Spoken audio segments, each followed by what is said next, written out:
Hello, buddy.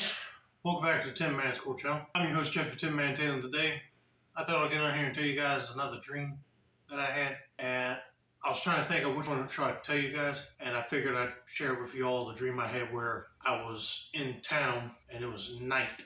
And I was trying to get back home with all these motorcycle people. So let me set the scene. I went uptown. I think I was getting food for my parents, but I walked up there. So they know that by the time I get the food and get back to the house, it'll be a late supper for them.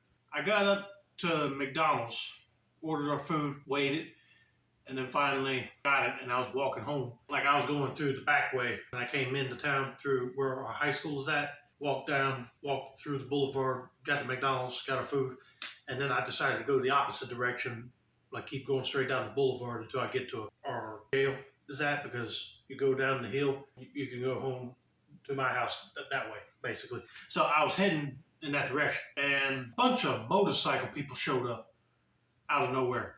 And everybody that was already out on the streets was looking out like the windows of these stores and restaurants. I'm like, where in the world did they come from? It was like people riding those high-tech motorcycles that have those LED lights put into them that change color, and they're playing them loud, rap-beating music.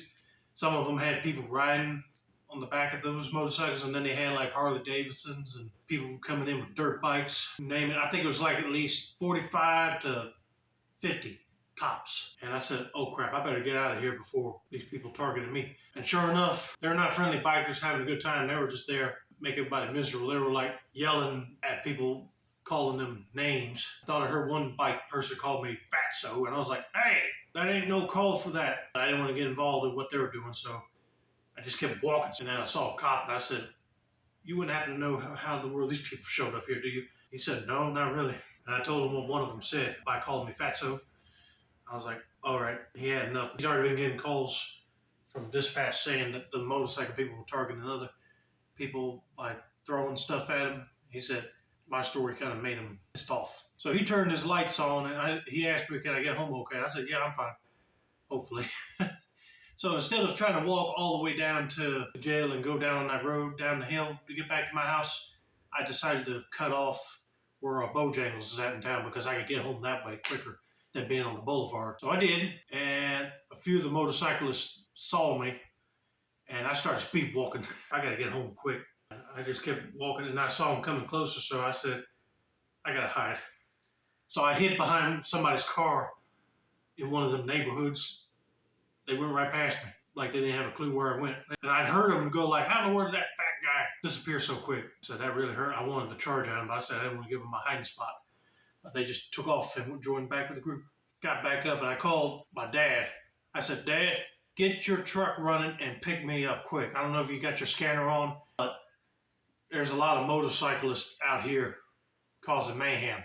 I'm trying to get back home, and I heard a few of them already call me fatso. He didn't like that, so he said, all right, son, I'm coming. And I told him where I was, and I got to our park that's in town, and he saw me. He drove into the parking lot with his truck, and I said, thank you. Saved me a long trip. Got in, and we took off, and I told him what happened. I was like, well, dadgummit.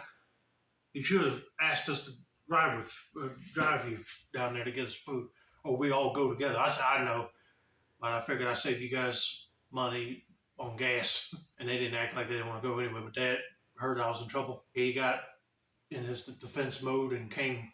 He even brought my aluminum baseball bat that I have. But we got home safe and sound. And then we heard on the news, once we had the TV on, news station, said that them guys and girls on the motorcycles were club. Came down from Virginia. I was like, Virginia? What are they doing down here? Well, apparently they not only like to cause mayhem, but they were known for robberies and they're known for doing all that. I'm surprised nobody didn't arrest them up in Virginia. They said unless they had some corrupt police officers and lawyers up there. But luckily, none of the motorcycle people followed me and my dad on the truck. And the cop that I talked to, I got his card and I called and told him I got home safe and sound because I got my dad to come pick me up. And I said, well, that's a good idea you did. They already arrested a few of them because they were already trying to break into people's cars and steal valuables and stuff out of them. I was like, really? That's incredible. I got home safe and sound. And then we saw in the news that most of them were, in fact, arrested, taken to court for all of this, and the rest of them fled. Like they went back up to Virginia. Some of them just kept going down south. And I was like, oh man, I hope they all get caught because they make all other motorcyclists look bad. But we got done with our supper, brushed my teeth, changed my pajamas, went to bed, and then I woke up. I was like, man, that was the strangest dream. Let me know down in the comments if you had any strange dreams where you're being chased by a motorcycle club or seeing them do weird things. This has been another successful song on the Tin Man's Core channel. I'm your host, Jeffrey Tin Man Taylor, and that's a wrap, and have a nice day, y'all.